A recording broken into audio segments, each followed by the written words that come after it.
একটু বানাই নিতেছি মাঠটা, ওয়াজে তো যাইনি এখন। প্রথম খালি ওই যে প্রথমেই তো বেড়াইতে গেলে কোরমা হলেও আগেই দেয় না, গোস্ত টোস্ত কি আগে দেয়? একটু আলু ভর্তা, বেয়াই ভর্তা করছি 4 পদের, হয় নিয়ে আসেন, বেশি দিন হইলো খাই না, ভর্তা খাই না।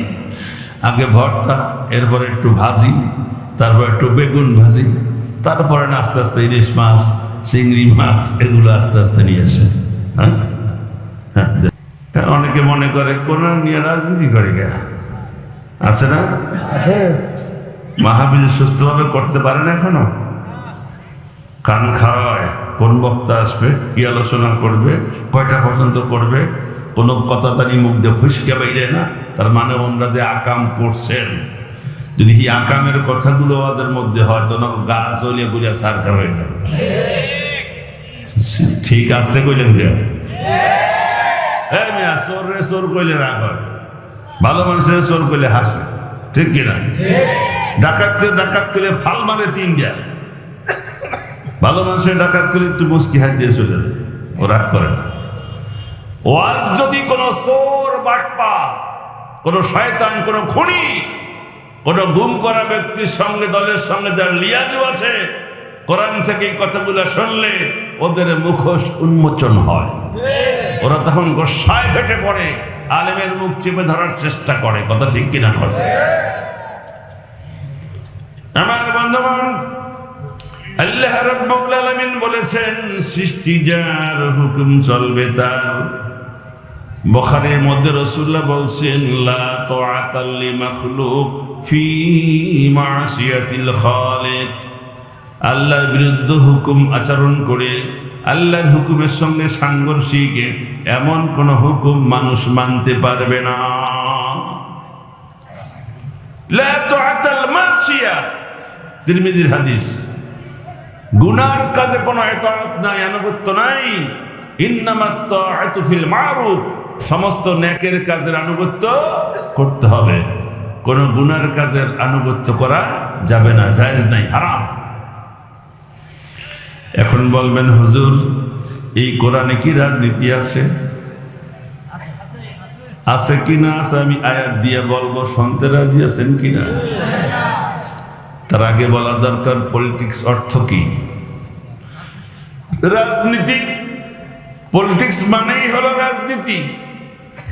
রাজনীতি কাকে বলে কথাটা বুঝতে গেলে কয়েকটা কথা শুনতে হবে। রাজা হাঁস, রাজায় হাঁস পালে, সেই জন্য ওর নাম রাজা হাঁস না। হাঁসের মধ্যে বড় যেটা, উষা লম্বা যেটা হলো, ওইটা হলো রাজা হাঁস, ঠিক কিনা? হাঁসের মধ্যে বড় হাঁস, গলাটা উঁচু করে টং টং করে হাঁটে, ওটার নাম কি? রাজা হাঁস। রাজায় হাঁস পালে তাই রাজা হাঁস তা না, হাঁসের মধ্যে শ্রেষ্ঠ হাঁস রাজা হাঁস। রাজায় কাম করায় সেই জন্য রাজমিস্ত্রি না, মিস্ত্রির মধ্যে শ্রেষ্ঠ মিস্ত্রি 20 তলা, 150 তলা, 200 তলা বিল্ডিং যে করে, ওটা হলো রাজ মিস্ত্রি। রাজায় সকাল বিকালে হাঁটে, সেই জন্য রাজপথ না, পথের মধ্যে শ্রেষ্ঠ পথ, বড় পথ, ওটার নাম রাজপথ। রাজনীতি, নীতির মধ্যে শ্রেষ্ঠ নীতি রাজনীতি, বড় নীতি রাজনীতি। পৃথিবীর মুখী যত নীতি আছে সব নীতির উপরে হলো কোরআনুল কারীম। সেই জন্য মোমেনদের জন্য আল্লাহ পাক কোরআনুল কারীমে শ্রেষ্ঠ রাজনীতি দিয়ে দিয়েছেন। কালিমাতুল্লাহি হিয়াল উলিয়া, আল্লাহর কালাম সকলের ঊর্ধ্বে। জোরে করেন সুবহানাল্লাহ। এখন কোন ব্যক্তি যদি টিউবওয়েলের পানি পাশে আর এই জায়গায় নর্দমার পানি, টিউবওয়েলের পানি বাদ দিয়ে যদি নর্দমার পানি খাইয়া পেট ফলে আমাশ হয়, তাহলে কি পানির দোষ? ওর বুদ্ধির দোষ, ঠিক কিনা? কন বাসের টিউবওয়েল আছে, তুই ভালো টিউবওয়েলের পানি খাইয়া পেট ভালো না রেখে তুই নর্দমার গুওয়ালা পানি খাস কেন? আল্লাহর কোরআন আছে, এটা বাদ দিয়া তুমি 6 দফা, 9 দফা, 19 দফা ভারতীয় দফা, আমেরিকান দফা মানে জাহান্নামে যাবা। তোমার তো বিবেক খারাপ, কথা ঠিক কিনা? কন বুদ্ধি নাই মাথায়। আল্লাহ ভালো মন্দ দুইটা রাস্তা দিয়েছেন, ডাইন পথ জান্নাতি, বাম পথ জাহান্নামী। এখন বলবেন হুজুর, কোরআন শরীফে কি সব কিছু আছে নাকি? কোরআনুল কারীমের 30 পারার মধ্যে 10টা পারা হলো রাজনীতি। আমার মঞ্চ ভরা আলেম, আমি মানে ফাঁকা মাঠে গোল দিতে আসিনি। একটা কথা ভুল হইলে ওই যেখানে রেকর্ড হচ্ছে, ভিডিও হচ্ছে, কালকে ছেড়ে দেবে মিডিয়ায়। একটা কথা ভুল বললে 50টা কাউন্টার কথা বলার লোক আছে বাংলাদেশে, আছে না নাই? আগে বুঝুন, আল্লাহর হাবিব জনাবে মুহাম্মদুর রাসূলুল্লাহ সাল্লাল্লাহু আলাইহি ওয়াসাল্লাম বিদায় হজে জাবালে রহমত আরাফার ময়দানে যেই জায়গায় আদম হাওয়া কান্নাকাটি করে আল্লাহর দরবারে মাপ চেয়েছিলেন, ওইটার নাম জাবালে রহমত। জাবাল মানে পাহাড়, রহমত মানে রহমতের পাহাড়। ওই জাবালে রহমতে বিদায় হজে উঁচুতে দাঁড়িয়ে, চূড়ায় দাঁড়িয়ে 1.25 লক্ষ সাহাবীর মধ্যে রাসূল প্রশ্ন করেছেন, ওগো আমার সাহাবীরা, আমার উম্মতেরা, আমি কি আমার উপরে অর্পিত দায়িত্ব পুরোপুরি পালন করতে পেরেছি নাকি? ডান দিক থেকে, বাম দিক থেকে, সম্মুখ থেকে, পেছন থেকে জবাব আসলো, ইয়া রাসূলুল্লাহ, ইয়া হাবিবাল্লাহ, আপনার উপরে 23 বছর ধরে যে দায়িত্ব আল্লাহ দিয়েছেন আপনি সম্পূর্ণ পালন করেছেন। জোরে বলেন সুবহানাল্লাহ। আমাদের নবী উপর দিকে তাকাইয়া বললেন, আল্লাহ, ওগো আল্লাহ, তুমি সাক্ষী থাকো, তোমার লক্ষ লক্ষ বান্দারা সাক্ষী দিচ্ছে আমার উপরে অর্পিত দায়িত্ব পুরোপুরি পালন করেছি। এ কথা বলার সঙ্গে সঙ্গে আয়াত নাজিল হয়ে গেল, আল-ইয়াউমা আকমালতু লাকুম দীনাকুম, আজকের এই দিনে আমি তোমাদের জীবন ব্যবস্থাকে পরিপূর্ণ করে দিলাম। কোরআন শরীফ পরিপূর্ণ, আল্লাহ বলছেন। কোরআন শরীফ পরিপূর্ণটা বুঝতে গেলে একটা পরিপূর্ণ মানুষকে বুঝতে হবে। হেড টু ফুট, মাথার তালু থেকে বাইরে পাতা পর্যন্ত সমস্ত অঙ্গ প্রত্যঙ্গ সঠিক থাকা, সচল থাকা, এটা হলো পূর্ণাঙ্গ মানুষ। আচ্ছা বলুন তো দেখি, সব ঠিক আছে, মাথায় চুল নাই, ওটার নাম কি? কথা পান, দেখেন না, সংসদ বসলে সব ফ্রেশ মাথা, একটা চুল নেই, সাদা মাথা, সাদা মাথা, সাদা। সেই জন্য বুদ্ধিও কম না, জ্ঞান বেশি, শিক্ষা বেশি। মন্ত্রণালয়ের দায়িত্ব পালন করতেছে সে কিনা কন, এখন একজন মন্ত্রী হয়েছে, কিন্তু মাত্র কয়টা চুল হয় নাই, নামটা পূর্ণাঙ্গ থাকলো না, পরিবর্তন হয়ে গেল টাকলা। এটা টাকলা মন্ত্রী ছিল না, টাকলা নাম কনকার, উনি কয় টাকলা মুরাদ। আমি নাম করতে চাইছিলাম না, দূর কইলেন কেন? টাকলা নাম হয়ে যায়, পরিবর্তন হয়ে যায়, ঝগড়া লাগলে কয়, ওই টাকের পোটাক, কথা কবি না।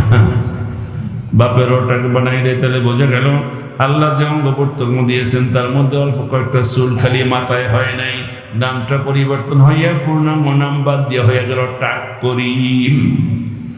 আবার করিম নামে কেউ টাক থাকলে রাগ করেন না। সব ঠিক আছে, চোখ দুইটা বন্ধ, নাম হইয়া যায় অন্ধ। সব ঠিক আছে, কানে শোনে না, নাম হইয়া যায় বয়রা। সব ঠিক আছে, জবানটা ঠিক নেই, কথা বলতে পারে না, নাম হইয়া যায় বোবা। সব ঠিক আছে, হাতটা একটু বেঁকা, নাম হয়ে যায় লুলা। সব ঠিক আছে, পাটা একটু টেনে টেনে হাঁটে, তার নাম হয় খোড়া। সব ঠিক আছে, দাড়ি মোজ গজায় নাই, এমন লোক আছে না নাই? ওর নাম কি?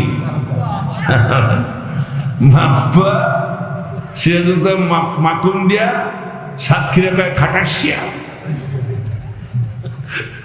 একই খাদ্য খাইলাম, আমাকে গজাইছিল না, খালি হয় নাই, হয় নাই। সেজন্য বিয়ে যে করে নাই তা না, বিয়ে করছে, ছেলে মেয়ে হয়েছে, টাকা পয়সা আছে, সব আছে, কোটিপতি, কিন্তু খালি একটু লোমা হয় নাই, হয়ে গেছে মাপ্পা মাকুম দিয়া খাটাসিয়া। সব ঠিক আছে, পোলাপান হয় না, ওর নাম কি? আপনি এই আগরপুর তো আগে জমজমাট বাজার ছিল, এখনো বড় বাজার। 10 লক্ষ টাকা একজন দোকানের মালিক টিটি করলো ঢাকায়। পরদিন সকালে প্রথমেই ফজর নামাজ পড়ে রাস্তায় দিয়ে ওঠে ঢাকায় যাওয়ার উদ্দেশ্যে। আর ওই যার ছেলে মেয়ে হয় নাই, আটখুরা, ও যদি সামনে পড়ে তাই কি কয়, ওরে আল্লাহ রে, আজকে কপালে যে কি আছে আল্লাহ জানে। সকালবেলা উঠে দেখলাম আটখুরার মুখ, না আজকে ঢাকা যাবো না, বাস খাদে পড়বে। ঠিক কিনা কন? আসলে আল্লাহ সন্তান দেন না, এবার কোনো দোষ। সন্তান সম্পর্কে আল্লাহ কি বলেন দেখুন, ইয়াহবু লিমান ইয়াশাউ ইনাসান ওয়া ইয়াহবু লিমান ইয়াশাউ যুকুর। আল্লাহু আকবার। ইয়াহবু লিমান ইয়াশাউ ইনাসা, যাকে ইচ্ছা করি মেয়ে সন্তান দিই। ওয়া ইয়াহবু লিমান ইয়াশাউ যুকুর, যাকে ইচ্ছা করি ছেলে দান করি। আও অথবা জাওবিজুহুম, জোড়া বানাই দেই, যুকরানা ওয়া ইনাসা, একটা ছেলে একটা মেয়ে দিয়া যমজ সন্তান বানাই দেই। ওয়া জাআলু মা ইয়াশাউ আকিমা, আকিম মানে বন্ধা, যাকে ইচ্ছা করি বন্ধা বানাই দেই। আল্লাহু আলা কুল্লি শাইইন কাদির, সমস্ত ক্ষমতার মালিক আমি আল্লাহ।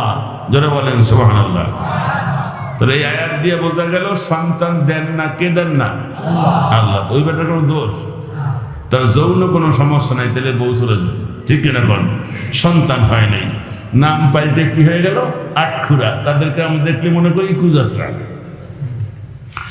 এতগুলা যুক্তি লজিক দেওয়ার অর্থ হলো মাথা থেকে পায়ের পাতা পর্যন্ত যত অঙ্গ প্রত্যঙ্গ আল্লাহ দিলেন, আল্লাযী খালাকাকা ফাসাওয়াকা ফাআদালাক, যিনি তোমাকে দয়া করে অনস্তিত্ব থেকে অস্তিত্বে এনে অঙ্গগুলো সুবিন্যস্ত করেছেন, যেখানে যেটা দেওয়ার দরকার সেটাই দিয়েছেন।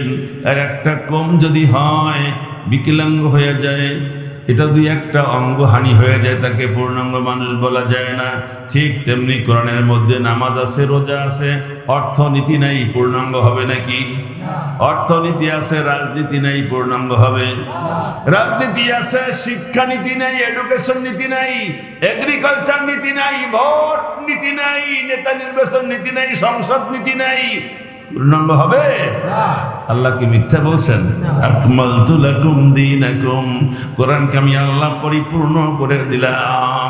আল্লাহ বলেন ব্যক্তি জীবনে করেন সুন্নাহ, পারিবারিক জীবনে করেন সুন্নাহ, সামাজিক ক্ষেত্রে করেন সুন্নাহ, রাজনৈতিক ক্ষেত্রে করেন সুন্নাহ, বিবাহ শাদীতে করেন সুন্নাহ, ব্যবসা বাণিজ্যে করেন সুন্নাহ, জুডিশিয়াল ল, ফৌজদারি দণ্ডবিধিতে কোরআন সুন্নাহ, এডুকেশন শিক্ষা ডিপার্টমেন্টে কোরআন সুন্নাহ, এগ্রিকালচার কৃষি ডিপার্টমেন্টে কোরআন সুন্নাহ, ভোট নীতিতে কোরআন সুন্নাহ, মানুষের জীবনে চলার পথে টায়ারে টায়ারে বাঁকে বাঁকে যত নীতিমালার প্রয়োজন সব নীতিমালা।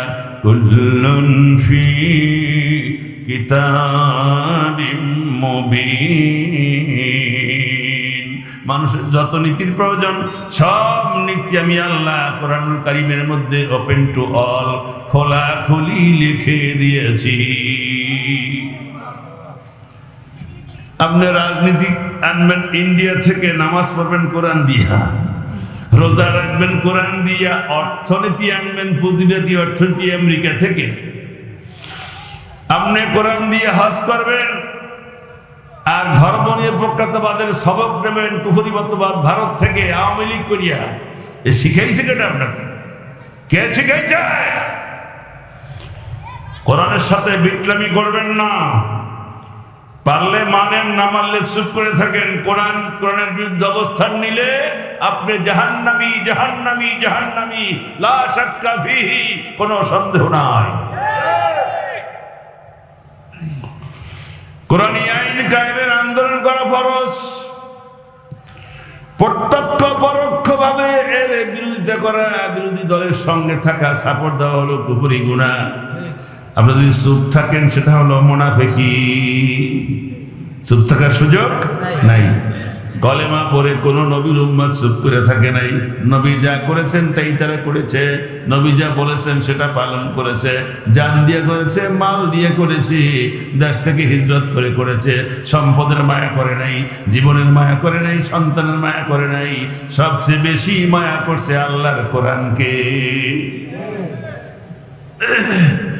আমরা সবচেয়ে বেশি আল্লাহর কোরআনকে মায়া করতে রাজি আছি। কারা কারা আল্লাহু আকবার বলে হাত তুলুন। জাযাকুমুল্লাহ হাইয়াকুমুল্লাহ। একটু বানাই নিতেছি মাঠটা, ওয়াজে তো যাইনি এখন। প্রথম খালি ওই যে প্রথমেই তো বেড়াইতে গেলে কোরমা হলো আগেই দেয় না, গোস্ত টোস্ত কি আগে দেয়? একটু আলু ভর্তা, বেয়াই ভর্তা করছি 4 বদের, হয় নিয়ে আসেন, বেশি দিন হইলো খাই না, ভর্তা খাই না। আগে ভর্তা, এরপরে একটু ভাজি, তারপর একটু বেগুন ভাজি, তারপরে না আস্তে আস্তে ইলিশ মাছ, চিংড়ি মাছ, এগুলো আস্তে আস্তে নিয়ে আসে। হ্যাঁ হ্যাঁ, আপনাদের সমস্যা হয়? চলুন আলোচনায় যাই। বলছিলাম কোরআন পূর্ণাঙ্গ জীবন বিধান। একজন মোমেন যখন কলেমা পাঠ করে, কলেমা পড়ার পরে কোরআন দিয়ে নামাজ পড়বে, কোরআন দিয়ে সংসদ চালাবে, সব নীতিগুলো বলার চেষ্টা করব, কোরআন দিয়ে বিচার করবে। কোরআন বহির্ভূত কোনো আইন দিয়ে বিচার করলে সেই লোক কাফের, ফাসেক, মুনাফিক। জোরে কর নাউযুবিল্লাহ। কোরআন দিয়ে জীবন চালাবে, কোরআন দিয়ে সংসদ চালাবে, রাষ্ট্র চালাবে, সমাজ চালাবে। একজন মুমিন ব্যক্তির উপরে এটা আল্লাহর পক্ষ থেকে ফরজ। নামাজ পড়ার চাইতে বড় ফরজ হলো কোরআনী আইন কায়েম করা। নামাজ আসছে 13 বছর পরে। কোরআন যেদিন নাযিল হয়েছে সেই দিন থেকে কোরআনী আন্দোলন ফরজ হয়েছে। রাসূল 3 বছর গোপনে গোপনে দাওয়াত দিয়েছেন, 4র্থ বছর প্রকাশ্যে দাওয়াত দিয়েছেন, 13 বছর পরে নামাজ আসছে। আলেমদের কোন রাজনীতি করেন কোরআন দিয়ারা, ধর্ম নিয়ে রাজনীতি চলবে না। কি চলবে? আপনার বাজানের কথা চলবে, আল্লাহর জমিনে আল্লাহর কথা চলবে না। 17 বছর কথা বলতে পারেনি, বোঝেন নাই? এখন মুখে সুপারগুলি দেওয়া যাবে না। আগে এক আঙ্গুল দেখাইছেন, আমরা চুপ করেছিলাম। আলেম মেরেছেন, জেলখানায় ঝুলিয়েছেন, হত্যা করেছেন, ইঞ্জেকশন পুশ করে মেরেছেন।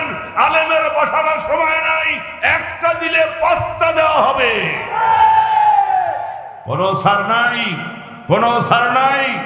আলেমদের দিলটা ভিতরা, আলেমরা কমজোরি না, আলেমরা নরম থাকে। এটা মানে দুর্বল না, ঠিক কিনা? কর সব আলেমই শক্তিশালী আল্লাহর পক্ষ থেকে। সব আলেম শক্তিশালী, মুখে জোর, বুকে জোর, কণ্ঠে জোর, স্বাস্থ্যে জোর, কোনোটাই কম নাই। যার সিনার মধ্যে কোরআন, তার দুর্বল থাকার কোনো সুযোগই নেই। রাসূলুল্লাহ নামাজে দাঁড়ায় কাঁদতেছে মদিনায় যায়, আল্লাহ আমি কি করবো? চতুর্দিকে কাফের, মদিনায় ইহুদি, তারপরে মক্কায় গোপনে গোপনে কাফেররা ষড়যন্ত্র করতেছে, গুটি কয়েক মুসলমান। আয়াত নাযিল হয়েছে, তাহা মা আনজালনা আলাইকাল কুরআনা লিতাশকা।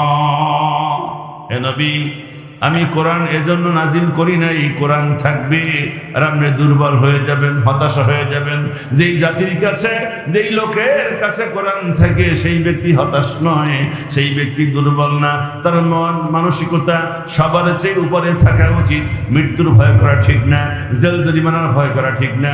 বাঁচবো আল্লাহর সন্তুষ্টির জন্য বাঁচবো, মরবো আল্লাহর রাস্তায় মরবো, জীবন দিব আল্লাহর রাস্তায় দেব, ফাঁসির মঞ্চে ঝুলবো আল্লাহর রাস্তায় ঝুলবো, জেলে যাব আল্লাহর জন্য যাব, মুক্ত বাতাসে মানুষের সামনে কোরআনের কথা বলবো, আল্লাহর জন্যই বলবো, ঠিক কিনা বলো? আল্লাহু ওয়ালিউল্লাযীনা আমানু। ভয় কিসের? আল্লাহ তোমাদের বন্ধু। ইমানদারের বন্ধু কে? আল্লাহ। আমার বানানো কথা? আল্লাহু ওয়ালিউল্লাযীনা আমানু। ইমানদারের বন্ধু কে? আল্লাহ। আবার আর যাই বলছেন, মালাকুম মিন দুনিল্লাহি মিন ওয়ালিয়্যিন ওয়ালা নাসীর। মালাকুম, অবশ্যই তোমাদের জন্য নাই, মিন দুনিল্লাহি, আল্লাহকে বাদ দিয়া, ওয়ালি, কোনো অভিভাবক, কোনো গার্ডিয়ান কেউ নাই, ওয়ালা নাসীর, কোনো সাহায্যকারীও নাই। তার মানে কি? সাহায্যকারী আল্লাহ, বন্ধুকে, গার্ডিয়ানকে। কোন মোমেনের গার্ডিয়ান অন্য কোনো মানুষ হতে পারে না। এখন আসেন, গোটা কোরআন হলো মানুষ নিয়ে কথা। কি নিয়ে কথা? মানুষ। নামাজ পড়ে কে? জাকাত দেয় কে? হজ করে কে? মিথ্যা কথা বলে না কে? খুন করা বন্ধ করে কে? জেনা করে না কে? পর্দা করে কে? মানুষ। সব মানুষকে নিয়ে কোরআনের কথা। সেই জন্য আল্লাহ বলছেন গোটা বিশ্বের সমস্ত মানুষের কথা বলা হয়েছে কোরআনে। আদম থেকে কিয়ামত পর্যন্ত যত লোক এসেছিল, এখন আছে, সামনে আসবে, একই ধারায় ইতিহাস বর্ণনা করে মানুষ কোন পথে চলবে আর না চলবে, কি করবে, তা সব মানুষের জন্য কোরআনে বলা হয়েছে। যেহেতু কোরআনের মৌলিক আলোচনা মানুষ নিয়ে, সেই জন্য আল্লাহ রাব্বুল আলামিন প্রথম মানুষের জীবনের নিরাপত্তা দিতে বলেছেন। এই জায়গায় ও আজকে ভালো করে বুঝেন, প্রথম কিসের নিরাপত্তা? জীবনের। কোনো মানুষ কোনো মানুষকে খুন করবে না, কোনো মানুষ কোনো মানুষকে হত্যা করবে না। সরকারি ক্ষমতায় থাকলে সরকার হত্যা করবে না। ম্যান টু ম্যান, একজন মানুষ আরেকজন মানুষকে হত্যা করবে না। কোনো অবস্থায় মানুষ হত্যা চলবে না, হোক মুসলিম হোক অমুসলিম, তেলি মালি কাহার কাস্ত ধোপা চালাল নাপিত খ্রিস্টান বৌদ্ধ, কোনো মানুষকে হত্যা করা যাবে না। কার কথা? আল্লাহ বলেন গোটা কোরআনের আলোচনা মানুষ কেন্দ্রিক, মানুষকে নিয়ে। সেই জন্য যেভাবেই হোক, যেই সমাজের মধ্যে, যে রাষ্ট্রের মধ্যে মানুষের জীবনে নিরাপত্তা নাই, ওটা একটা অসুস্থ রাষ্ট্র, ঠিক কিনা? অসুস্থ রাষ্ট্র, অসভ্য রাষ্ট্র। আল্লাহ পাক সভ্যের সর্বোচ্চ শীর্ষে মানুষকে রেখে, মানুষকে সবচেয়ে বেশি সম্মান দিয়ে এমন কোনো কাজ মানুষ করুক যেটা গরু ছাগলের চাইতেও খারাপ, হিংস্র প্রাণীর চাইতেও খারাপ, চতুষ্পদ হিংস্র প্রাণী হায়নার চাইতেও খারাপ, এই কাজগুলা মানুষকে করতে আল্লাহ নিষেধ করেছেন। বাঘ মানুষকে ঘাড় মটকাইয়া খায়, সিংহ মানুষকে ঘাড় মটকাইয়া খায়, এরপরে হায়না মানুষকে দেখলে ঘাড় মটকাইয়া খায়, অন্য অন্য প্রাণী আছে তারাও খায়, বিশাল বিশাল সাপ তারা মানুষকে গিলে ফেলে, হত্যা করে। কিন্তু মানুষ হইয়া যদি মানুষকে কেউ হত্যা করে, তারা হিংস্র প্রাণীর চাইতেও খারাপ। আল্লাহ রাব্বুল আলামিন ধনী গরিব মুসলিম অমুসলিম সমস্ত মানুষের জীবনের নিরাপত্তার জন্য আল্লাহ বিধান দিলেন, ওয়ালা তাকতুলুন নাফসাল্লাতী হারামাল্লাহু ইল্লা বিল হক। যেই জীবনকে আল্লাহ পাক অন্যায়ভাবে হত্যা করতে নিষেধ করেছেন, ওই জীবনকে হত্যা করা হারাম। সমস্ত মানুষের বেঁচে থাকার জন্য পরিবেশ তৈরি করতে হবে। এটা নেতারা করবে, জনগণ করবে না, নেতারা করবে। যারা নেতৃত্ব দেয় মানুষের, তারা করবে, সরকার করবে। যারা বলেন সুবহানাল্লাহ।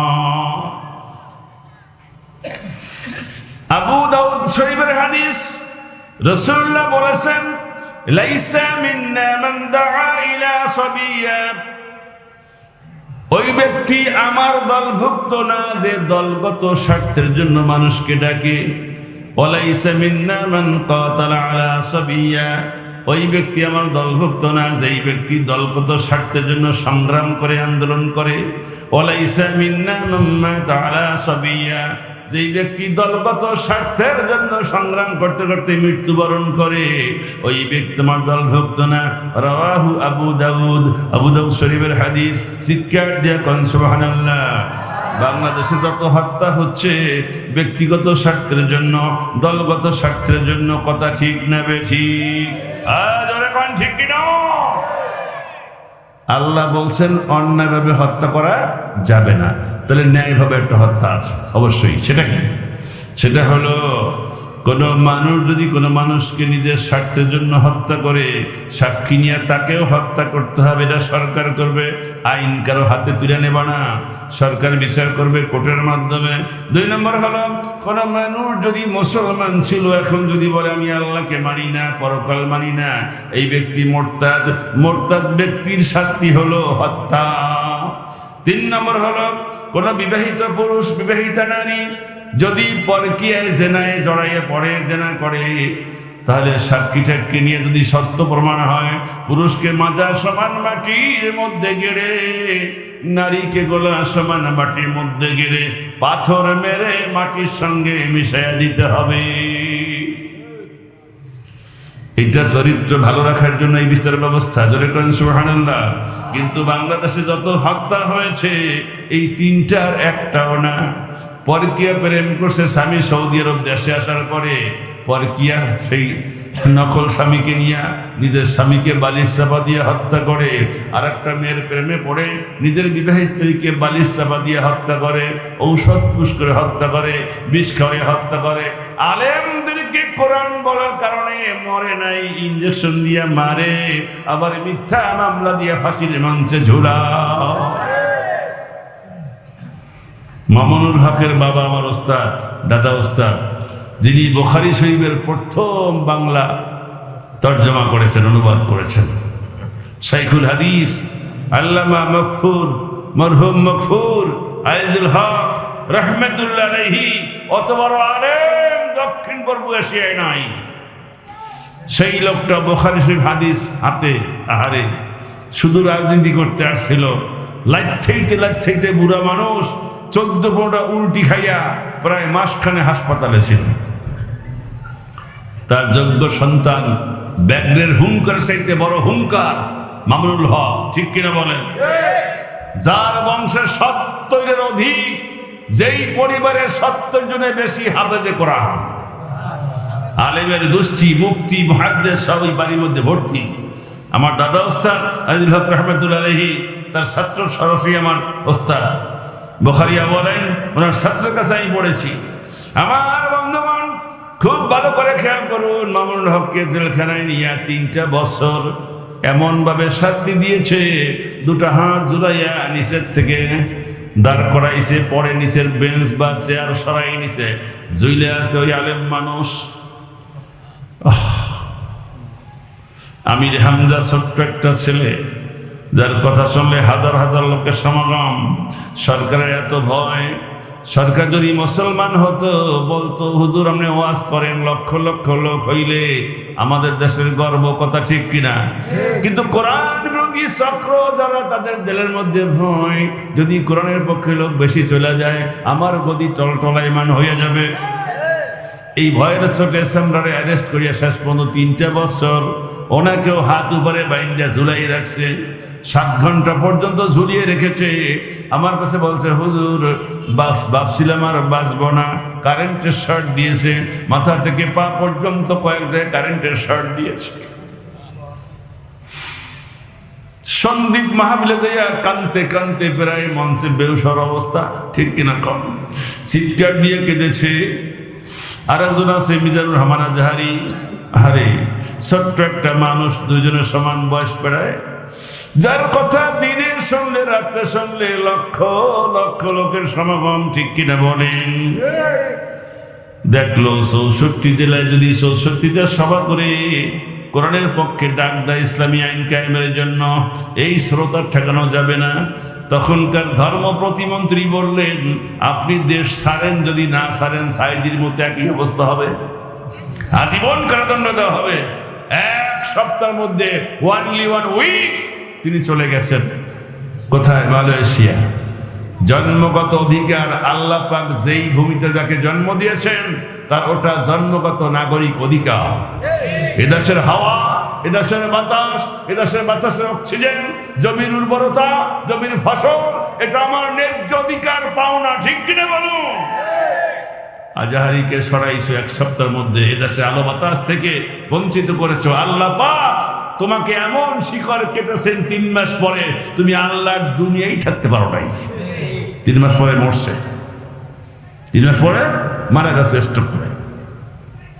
আল্লাহর বিচার আছে না নাই? সেই জন্য মানুষ যদি ইসলামের পথে আসে, এই জায়গায় যদি কালকে লোকগুলো ভরে যায়, এলাকার লোকদের আতঙ্কিত হওয়ার কিছু নাই, বরং খুশি হওয়া উচিত, ঠিক কিনা কোন? আমার এলাকার লোকেরা কোরআন শোনে, আমার এলাকার লোকেরা কোরআনের মহব্বতে চলে আসে, কোরআনপন্থীদের মনটা ভরে যায় মানুষ যদি কোরআনের মাহফিলে বেশি আসে। কিন্তু কোরআন বিরোধী যারা, তাদের মুখটা একেবারে বিড়ালের পাছার মতো হয়ে যায়। কথা বুঝুন, ওদের মুখ দেখলেই বোঝা যায় যে হ্যাঁ রাত্রে ঘুমায় নাই চিন্তার সাথে। কোন কান্দায় বাস দেবে আলেঙ্গ, সাসা বাস দেবে, নাইকেলা বাস দেবে, এই চিন্তায় রাত্রে ঘুমায় না। তাহলে মানুষ মারার যারা কলা কৌশল করে ক্ষমতায় টিকে থাকার জন্য এমন কৌশল, 2000 লোককে হত্যা করেছে ছাত্র জনতা, 30,000 লোককে পঙ্গু করেছে, এটা ফেরাউনের চাইতেও খারাপ। ফেরাউনকে গুইনে পড়িয়া গণকরা বলছিল, জাহাপনা খোদা সাহেব, এমন একটা লোক পয়দা হবে মিশরে, তিনি যখন বড় হবেন তখন আপনারই তক্তে তাউস হুল লুণ্ঠিত হবে, লন্ড ভণ্ড হয়ে যাবে। বাঁচার উপায় কি? ছোট্ট পোলা পাঞ্জা আছে সব মারিয়ে হলাম। 80,000 মতান্তরে 1 লক্ষ, মতান্তরে 1,20,000 ছোট্ট ছোট্ট শিশু ফেরাউন হত্যা করেছে। উদ্দেশ্য খেয়েছে, চিৎকার দিয়া কন্যা। আল্লাহ বলেন, যদি কোনো ব্যক্তি নিজের বা দলগত স্বার্থের জন্য একটা লোককে হত্যা করে তাহলে কি হবে শোনো, ফাকান্নামা কাতালান নাস জামিআ, সেজন্য পৃথিবীর সব লোককে হত্যা করে ফেলল। বর্তমান বিশ্বের মধ্যে 750 কোটি লোক আছে, আপনি একটা লোককে হত্যা করলে 700 কোটি লোকের হত্যার দায়ে আপনি দণ্ডিত হবেন কিয়ামতের দিন। আর সেখানে যদি 2000 ছেলেকে পাখির মতো গুলি করে মারেন, 30,000 লোককে পঙ্গু করে দেন, বড় বড় লোককে আপনি গুম করে দেন, আপনার বিরুদ্ধে কথা বললে ইলিয়াসের কোনো খোঁজ নাই, অমুকের খোঁজ নাই, কাসেম আলী ছেলে ব্যারিস্টার আরমানের খোঁজ নাই, সব নিয়ে আপনি আটকাই থুইয়া দিবেন।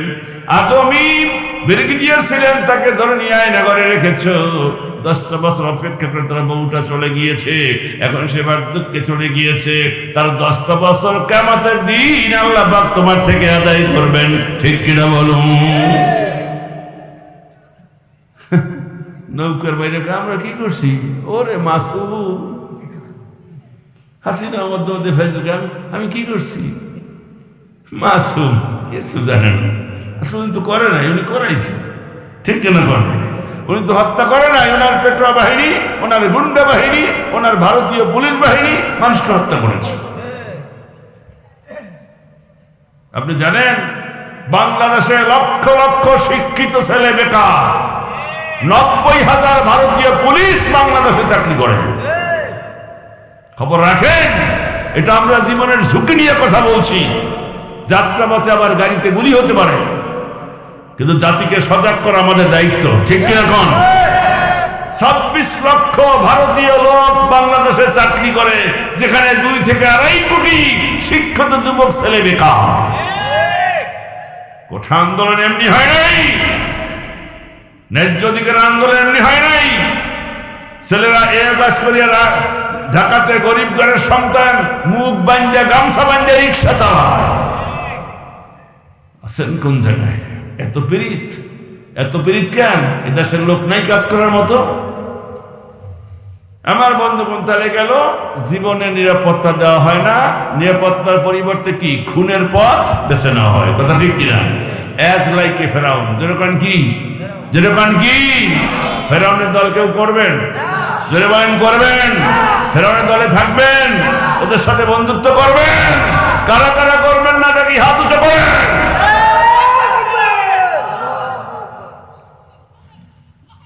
এরপরে হলো মালের নিরাপত্তা।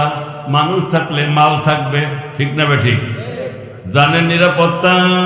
2 নম্বর হলো মালের নিরাপত্তা। আপনার জান আছে, টাকা পয়সা নাই, মাল আছে, আপনার টাকা পয়সা নাই, মানুষের লুট করে নেয়, তাহলে আপনি খাইবেন কি? আল্লাহ পাক কোরআনের বাসন ভঙ্গি খুব সুন্দর, সারা কোরআনে মানুষ নিয়ে কথা।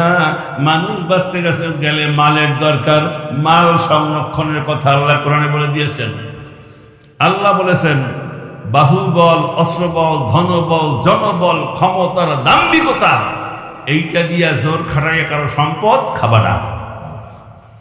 ওয়ালা তাকুলু আমওয়ালাকুম বাইনাকুম বিল বাতিল, লা তাকুলু আমওয়ালাকুম, তোমরা অবশ্যই সম্পত্তি খাবা না, বাইনাকুম, তোমাদের মধ্যে, বিল বাতিল, বাতিল কায়দায়, অন্যায়ভাবে কারো সম্পত্তি কেউ খাবা না।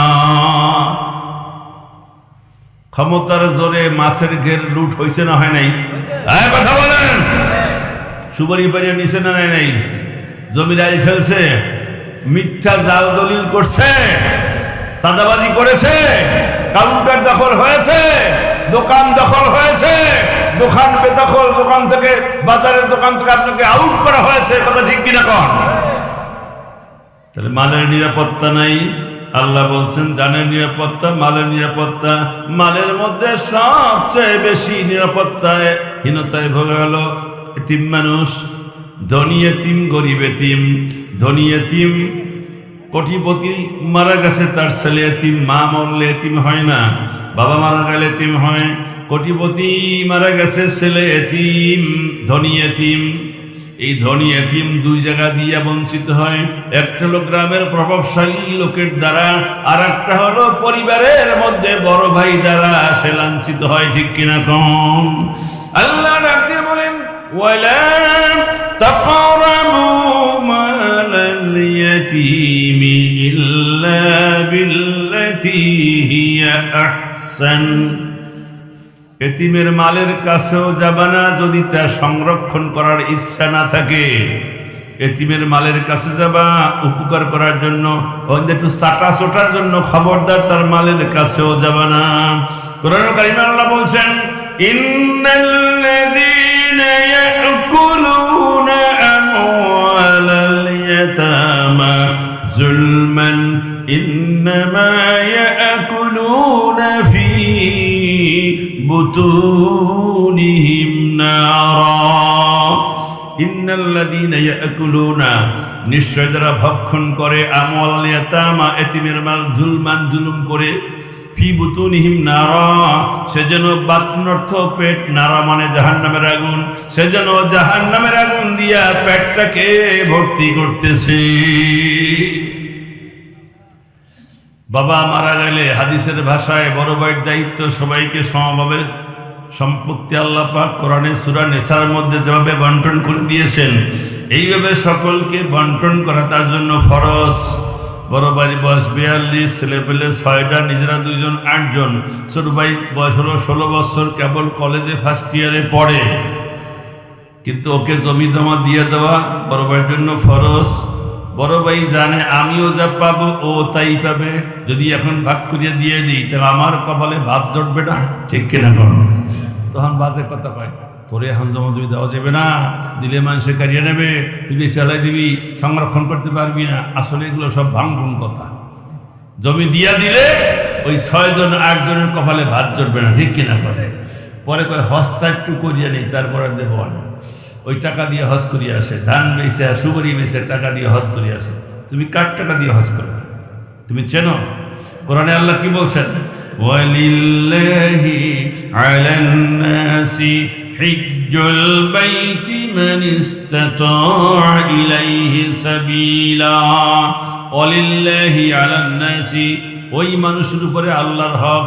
হজ্জিল বাইতি, হজ মানে দর্শন বা দেখা, বাইতি মানে আমার ঘর। ওই লোকটার উপরে আমি আল্লাহর হক, সেজন্য আমার ঘরটা দেখে যায়, দর্শন করে যায়। মানিস্তাতা ইলাইহি সাবিলা, যার খানায় কাবা যাওয়া আসার পয়সা আছে, ওই ব্যক্তি হজ করবে।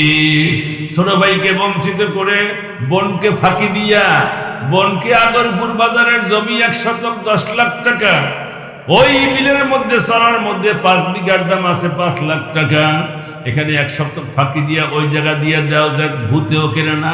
জোয়ার আসলে, ভাটা আসলে, পানি উঠলে সব শেষ হয়ে যায়, ভেঙে চুরিয়া। কথা ঠিক কিনা কর? তুমি যদি 2 শতক জমি আগরপুর বাজারে পাও, পৈতৃক সূত্রে তোমার বোন 1 শতকের মালিক। এইটা যদি না দিয়ে ভুংভাং বুঝাইয়া অন্য জায়গায় দিয়ে দাও, যেখানে জমির দাম কম সেখানে দাও, আল্লাহর কসম করে বলে যাই, কিয়ামতের কঠিন দিনে, মুসিবতের কালে তুমি এতিমকে ঠকাবার দায়ে দোষী হইয়া তোমার পেটের মধ্যে জাহান্নামের আগুন দিয়ে ভর্তি করেছ। তোমার পেটে জাহান্নামের আগুন, আর তুমি জাহান্নামী। আল্লাহর ফেরেশতারা লাথি মেরে তোমাকে জাহান্নামে ফুটবলের মতন পাঠাইয়া দেবে।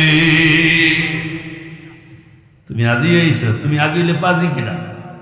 তুমি ছোট বাইরে ঠকাই হজ করছো, তোমার হজ কবুল হয়েছে? তোমার সবাই হাজি সাহেব করলে কি হইবে? আল্লাহর কাছে হাজি সাহেব হওয়া লাগবে, কথা ঠিক কিনা কন? তোমার সারা দুনিয়ার লোক হাজি সাহেব বলুক, কিছু যায় আসে না। তুমি হজ করো নাই, তুমি আল্লাহর ঘর দেখো নাই।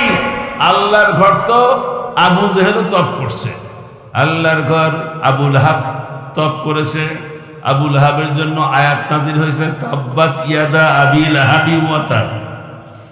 ওমর তপ করেছেন, তার সম্পর্কে রাসূল বলছেন লাউ কানা বা'দা নাবিয়্যুন ওমর, আমার পরে নবী হলে ওমর হতো। জোরে কোন সুবহানাল্লাহ।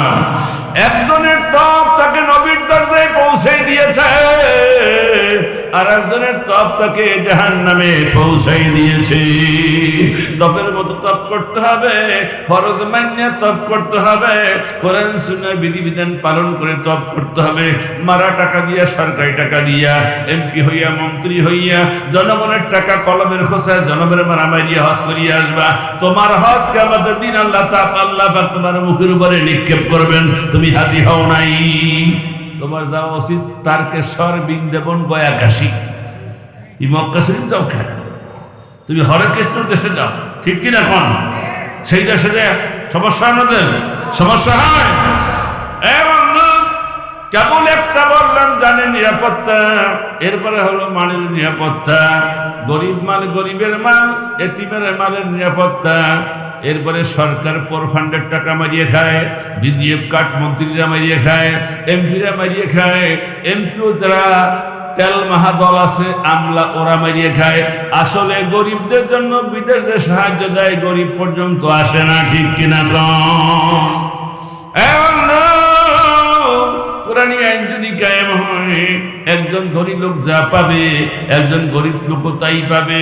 প্রেসিডেন্ট যা পাবে, সাধারণ নাগরিক তাই পাবে। মুসলমান যা পাবে, অমুসলিম তাই পাবে। জোরে কোরআন সুবহানাল্লাহ। দেখুন, ইসলামী স্টেট কায়েম হইলে কি হবে, কোরআনী আইন কায়েম হলে কি হবে। একটু ছোট্ট কথা বলি। হযরত ওমর ফারুক রাদিয়াল্লাহু তাআলা আনহু, তিনি নববীর মসজিদে, যেই মসজিদে এক রাকাত নামাজ পড়লে 50,000 রাকাতের সওয়াব।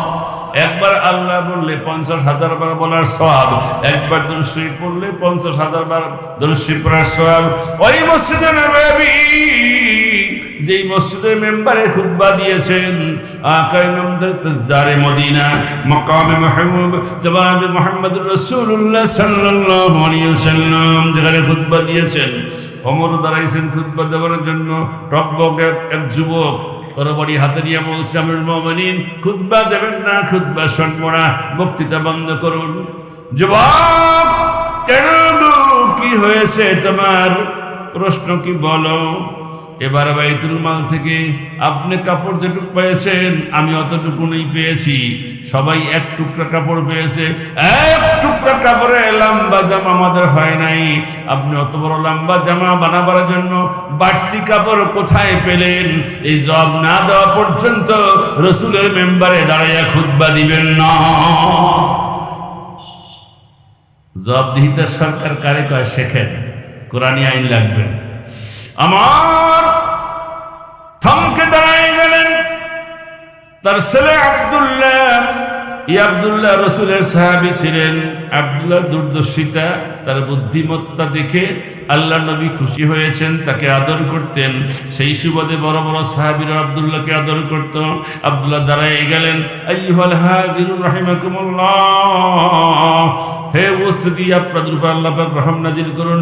আপনারা যদি অনুমতি দেন, খলিফার পক্ষে লম্বা জামা বানাবার জন্য বাড়তি কাপড় কোথায় পেলেন? এই জবাবটা আমি দিতে চাই। সকলেই বলল, আপনি জবাব দেন। উনি বললেন, দেখুন, আমার আব্বা একদিকে খলিফাতুল মুসলিমিন, অপরদিকে রাসূলের মসজিদে নববীর খতিব। আব্বা লম্বা মানুষ, যে কাপড়টুকু আমরা পাইছি সবাই এক টুকরা করে, ওই কাপড় দিয়ে লম্বা জামা হয় না। গত বছর আমি যে কাপড়টুকু পেয়েছি, সেই জামাটা আজকেও ছেড়ে নাই, সেটা আস্ত আছে। এবছর আপনারা যে কাপড় পেয়েছেন, আমি এক টুকরা পেয়েছি, আমার বাবা এক টুকরা পেয়েছেন। আব্বা লম্বা মানুষ, তিনি মসজিদে নববীর খতিব। ছোট্ট জামা গায়ে দিয়ে নামাজ পড়লে ভালো লাগবে না, সেই জন্য আমার কাপড়টা আমি আব্বাকে দান করেছি। আমার দান করা কাপড় আর আব্বার কাপড় দুইটা মিলাইয়া লম্বা জামা হয়েছে। যুবক ডাকতে বলেন, খলিফা, খুতবা পড়ুন, খুতবা দিন, খুতবা শুনবো। খলিফাতুল মুসলিমিন খুতবা দিয়েছেন সব দিয়া ঝরঝর করে পানি পড়তেছে। নামাজ শেষ হয়ে গেল, তারপরে তিনি কাতারে ভেঙ্গে যুবকের কাছে গেলেন। যুবক মনে মনে ভাবলেন, আমার যদি আমার উপরে অন্যায়ভাবে হাত উঁচা করে, এই তরবারি দিয়ে তাকে উচিত শিক্ষা দিয়ে দিব। সকলের চিন্তা চেতনার সব মোড় ভেঙ্গে দিয়ে যে যুবকের দুইটা বাহু ধরে উঁচু করলেন, গলার সঙ্গে জড়াই ধরলেন, দুই গালে চুমা খেলেন, কপালে চুমা খেয়ে বললেন, তোমাদের মতো নাই নিশ্চয় যুবক, যতদিন মসজিদ নববীর মধ্যে থাকবে ততদিন ক্ষমতার মসনদে বসে কেউ সরকারিভাবে জনগণের একটা টাকাও খাইয়া হজম করতে পারবে না। চিৎকার দিয়া করেন সুবহানাল্লাহ। আমার বন্ধুগণ, কোরআনী আইন কায়েম হলে এরকমই হবে। খলিফা যেটুক পাবে আপনি তাই পাবেন, অমুসলিম তাই পাবে, মুসলিম তাই পাবে, একই সব বিচার করা হবে। বন্ধু, কথায় কথায় সেই ইসলামের সমস্ত নিরাপত্তা মানুষকে দিয়েছে। এই যে সিন্ডিকেট করে টাকা পয়সা এক শ্রেণীর লোকের হাতের মুঠ হয়ে যাচ্ছে, জনগণ টাকার থেকে বঞ্চিত হচ্ছে, দ্রব্যমূল্য নিত্য প্রয়োজনীয় দ্রব্যমূল্য ঊর্ধ্বগতি হচ্ছে সিন্ডিকেট হওয়ার কারণে। এই সিন্ডিকেট সম্পর্কে আল্লাহ বলেন, কাইলা ইয়াকুনা দুলাতাম বাইনাল আগনিয়াই মিনকুম, যাবতীয় সম্পত্তির আবর্তন প্রত্যাবর্তন যেন তোমাদের এক শ্রেণীর লোকের হাতে থাকে না, এমন অর্থনীতি রাষ্ট্রীয়ভাবে কায়েম করো না যেখানে ধনী টু ধনী টাকাগুলো সব ভরবে, গরিব সে টাকা গরিবের কাছে যাবে না, এমন অর্থনীতি পরিহার করো, সিন্ডিকেট বন্ধ করো। হ্যাঁ উম্মতেরা, গোডাউনের মধ্যে মাল বেশি দিন ধরে রেখো না, যাতে করে গোডাউন ভর্তি করে তুমি আটকেই রাখলা, বাজারে ক্রাইসিস সৃষ্টি হলো। আল্লাহ রাসূল এরকম গোডাউনের মধ্যে এরকম মালকে জমা রাখা হারাম ঘোষণা করেছেন। চিৎকার দিয়া করেন সুবহানাল্লাহ। পাকিস্তান আমলে 22 পরিবার সুইসা খাইছে পূর্ব পাকিস্তান, তারপরে যারা আসছে পর্যায়ক্রমে সকলেই সুইসা খাইছে। বর্তমানে 100 পরিবার গোটা বাংলাদেশকে জনমের মতো চষতেছে। কয় যে উন্নয়নের জোয়ার, 1 লক্ষ বিলিয়ন ডলার আনছে খয়রাত করিয়া, 98 লক্ষ বিলিয়ন পাচার করেছে। সালমান এফ রহমান দরবেশ কয় সবাই, কথা ঠিক কিনা কন? সুন্দর দাড়ি রাখছে, সাদা দাড়ি, মাথার চুল সাদা, চোখের বুরু সাদা, একেবারে পাক্কা হুজুর, লম্বা জামা। 36,000 টাকা খালি একটা ব্যাংক থেকে খাইছে জনমের খাওয়া। আপনার আমার ট্যাক্সের টাকা ওখানে জমা হয়, সেই টাকা সরকার ধনীদেরকে দেয়, ধনীরা ব্যবসা করে সেই টাকা কিছু অংশ দেয়, ওইটা আপনার আমার মধ্যে বন্টন করে বছরের শেষে টাকাগুলো খাইয়া ব্যাংকের টাকা নিয়ে আপনার আমার টাকা নিয়ে দেয় নাই। মানুষকে ঠকাবার জন্য নকল দাড়ি রেখেছে, রাসূলের মহব্বতে দাড়ি রেখে নাই। যেই দাড়ি রসুলের মহব্বতে না, যেই দাড়ি ব্যাংক লুট করার জন্য, যেই দাড়ি সিন্ডিকেট করার জন্য, ওই দাড়ি কাটতেও সময় লাগে না, ঠিক কিনা? পালাই যাওয়া দিয়েছিল আনিসুল হক আইনমন্ত্রী, আর উনি দাড়ি সাজছে একেবারে, মোজ দাড়ি সব চাইছে।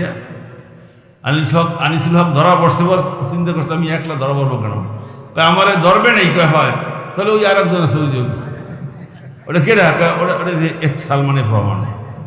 দাড়ি কই? দাড়ি সাজছে। পুলিশ ওকে দাড়ি সাজলেন কেন, এত সুন্দর দাড়ি? কয় শোনো, দাড়ি রাখা হলো সুন্নাত, জান বাঁচানো হলো ফরজ।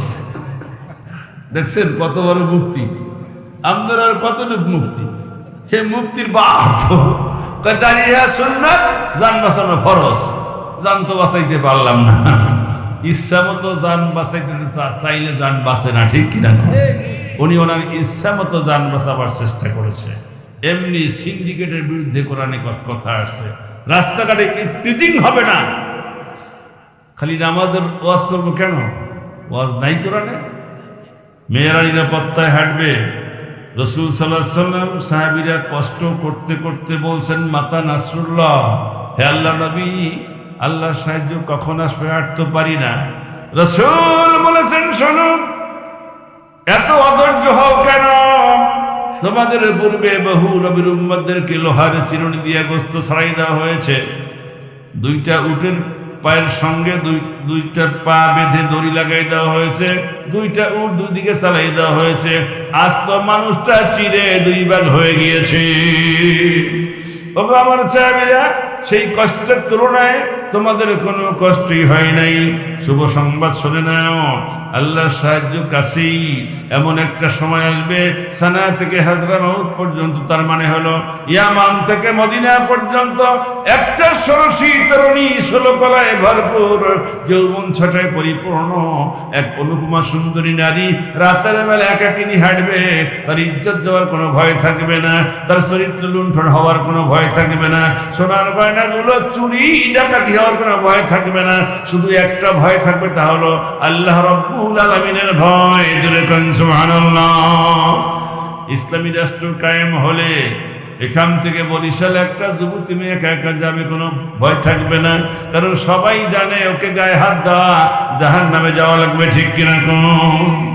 মদিনায় রসুলের সময় একটা যুবতী মেয়ে গধূলি লগ্নে, মানে বেলা ডোবার সময়, সোনার গয়না জড়ানো খুব সুন্দরী মেয়ে রাস্তা দিয়ে যাচ্ছে।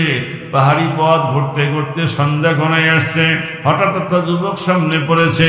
মেয়েটা থরথর থরথর করে কাঁপতেছে, পাও চলে না। সামনে আগাইয়া যুবকটা বলতেছে, মা গো, কে তুমি, কোথায় যাবে বলো, আমি তোমাকে সাহায্য করে এগিয়ে দিয়ে আসি। যুবতী মেয়ে বলল, এই আরবের মধ্যে গধূলি লগ্নে সন্ধ্যার সময় একটা যুবতী মেয়েকে পেয়ে যুবক মা বলে সম্বোধন করে আমার জানা নাই। আমি তো ভয়তে অস্থির হয়ে গেছিলাম, আমার ইজ্জত যাবে, জোরাজুরি করলে জীবনটাও যাবে। ওই যুবক বলে, ওগো যুবতী শোনো, 2 মাস আগে যা ছিলাম তাই যদি থাকতাম, তোমার সোনার গয়না লুট হয়ে যেত, যৌবন যেত, ইজ্জত যেত, জোরাজুরি করলে জীবনটাও যেত। কিন্তু না, আমি বলেছি লা ইলাহা ইল্লাল্লাহু মুহাম্মাদুর রাসূলুল্লাহ। যারা বলেন সাল্লাল্লাহু আলাইহি সাল্লাম, আমি এখন মুসলমান, তোমার জীবনের নিরাপত্তা আমার কাছে থাকবে, তোমার জান, তোমার মাল, তোমার ইজ্জত, এই নিরাপত্তা আমার কাছে 100 ভাগ থাকবে। বরং তোমাকে আমি পাহারা দিয়ে তোমার গন্তব্যে পৌঁছাই দিয়া রোজাতে অন্য কোন লোক তোমার উপরে আক্রমণ না করতে পারে। চিৎকার দিয়া কন সুবহানাল্লাহ। আমরা ইসলামী রাষ্ট্রের কথা কেন বলি? আজকে কোনো মেয়ে নিরাপদ না, কোনো পুত্রবধূ নিরাপদ না, কোনো যুবতী একটা বৌমা নিরাপদ না। কথা ঠিক কিনা কোন? রাতের বেলা বিভিন্ন সরকারের টাইমে পেটোয়া বাহিনী, বন্দুক বাহিনী, পিস্তল বাহিনী ঘরে ঢুকে মা বাবাকে বেঁধে তারপরে ধর্ষণ করেছে। আপনাদের এলাকার মধ্যে একজন মাস্টারের মেয়েকে দিনের বেলা এক গুন্ডা ধর্ষণ করেছে, মাস্টার কেঁদেছে, নলছিরে বাজারে তার বিচার হয়েছে। কথা ঠিক কিনা কম? মাপ চাইতে গেছে, 2 পাও ধরিয়া শিক্ষকটা কেঁদে দিয়েছে, বলছে, তুই আমার ছাত্র, তোমার কোনো আমার আবদার নাই, কোনো আপত্তি নেই, অভিযোগ নাই। কেঁদে ফেলেছে, জানে যদি এর বিরুদ্ধে অভিযোগ নেই, অ্যাকশন নেই, 1 রাত 2 রাত 3 রাত 5 রাত যাবে না, তার আগে আমার কল্লাটা কেটে 2 টুকরা করে ফেলবে।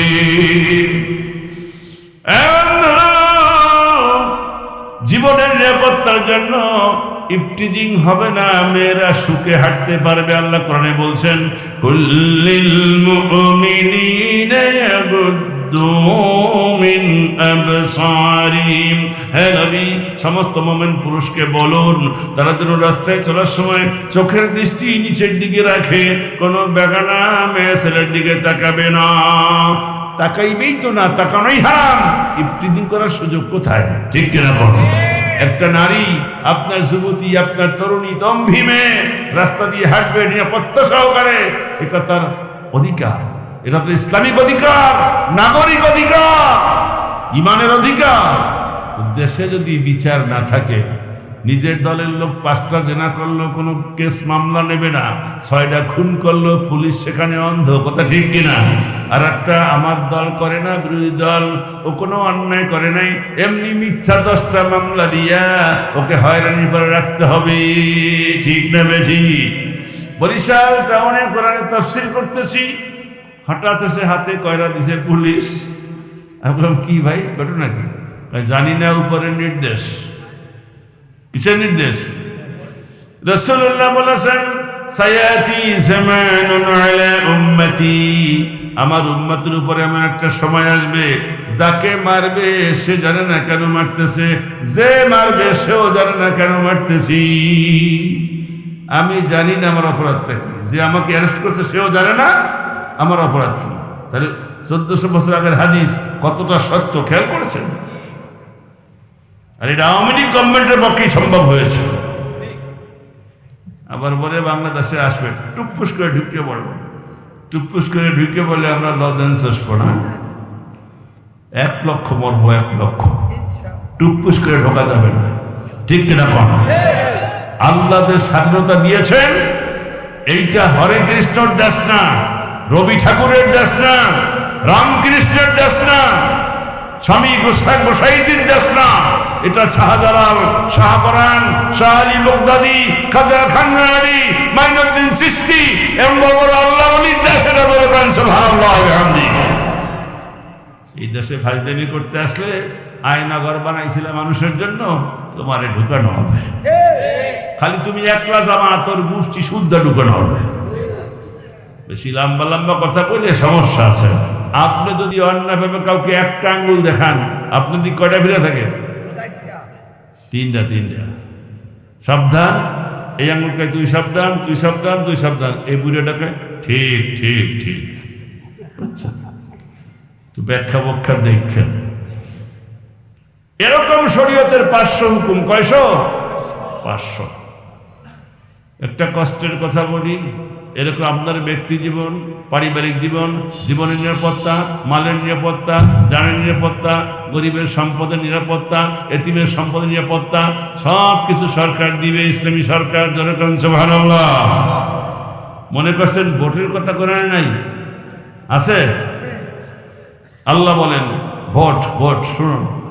ইন্নাল্লাহা ইয়া'মুরুকুম আন তু'আদ্দুল আমানাতি ইলা আহলিহা।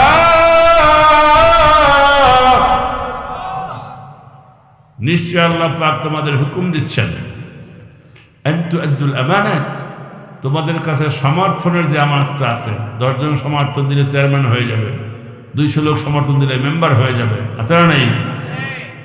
আন তু'আদ্দুল আমানাতি ইলা আহলিহা, এটা যথাযথ জায়গায় দাও। চোর, বাটপার, সুসা, নমসারা বলতে আমি হিন্দুকে বলিনি, বলছি যারা চরিত্র খারাপ এমন লোককে তোমাদের আমানত, তোমাদের সমর্থন দিও না। কে বলছেন? আমাকে অনেকে কয়, হুজুর আপনাকে মতো লোক ইলেকশন করবেন কেন? আপনারা ভালো মানুষ, মসজিদে থাকেন। দেখছেন বাক করে নিল কেমন? আমি ভালো মানুষ, আমি সংসদে যাবো না। তা সংসদে কে যাবে? বাটপার, চোর, চোরটা, সন্ডা, গুন্ডা, লুচ্চা, এরা সব যদি সংসদে যায়, সংসদ তো লুচ্চাদের সংসদ হবে, চোরের সংসদ হবে, ডাকাতের সংসদ হবে, মানুষ খুনের সংসদ হবে, গুমের সংসদ হবে, রাষ্ট্রের ভালো কেউ চাইবে না। ঠিক কিনা বলে? দেখেন না আমাদের সংসদে কি লোক ছিল? ওরে আল্লাহ, আল্লাহ বঙ্গবন্ধুরে জাহান্নামের উচ্চ মাকাম দিও। ঠিক কিনা? জাহান্নাম কি জান্নাত কি সংসদ সদস্য তাও জানে না, জাহান্নামের উচ্চ মাকাম দিও। আবার আল্লাহ বঙ্গবন্ধুর হত্যাকারীদেরকে জান্নাত দিও। আমি কই আল্লাহ আমিন। ঠিকই তো কইছি। মমতাজের মতো নায়িকা, গায়িকা, বাদিকা, সেবিকা রাস্তার থেকে ক্রস ধরে নিয়ে এরপরে সংসদ সদস্য বানাইছেন। আর উনি যে গান শুরু করছেন, আপনি গান শুনবেন, আমি শোনাবো না? হ্যাঁ, শুরু করছে গান।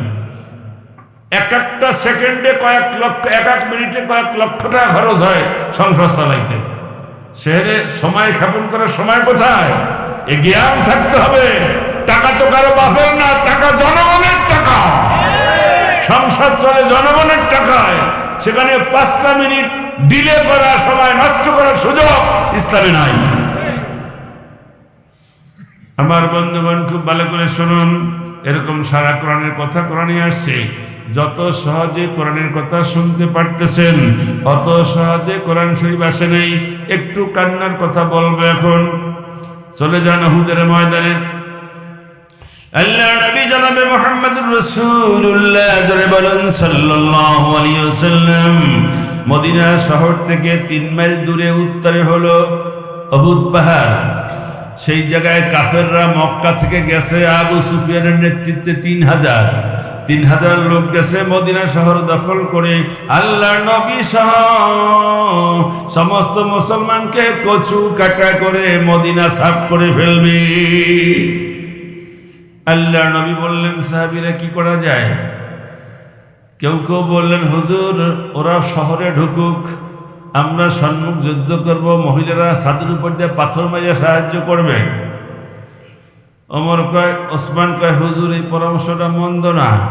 আলী কয়, বড় ভাইজা কইছে ঠিক কইছে। সবাই পরামর্শ নিয়ে রসুল জিজ্ঞেস করলেন, ওমর তুমি চুপ করিয়া আছো কেন?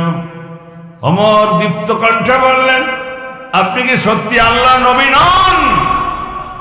রসুল বলছেন, হ্যাঁ না আমি ওমর আনান নবিয়্যুল কাযিব, আমি আল্লাহর নবী, কোনো সন্দেহ নাই, এটা মিথ্যা দিয়ে ওঠেন নাই। আল্লাহ রাব্বুল আলামিন সাহায্য করেছেন, ঠিক কিনা বলুন?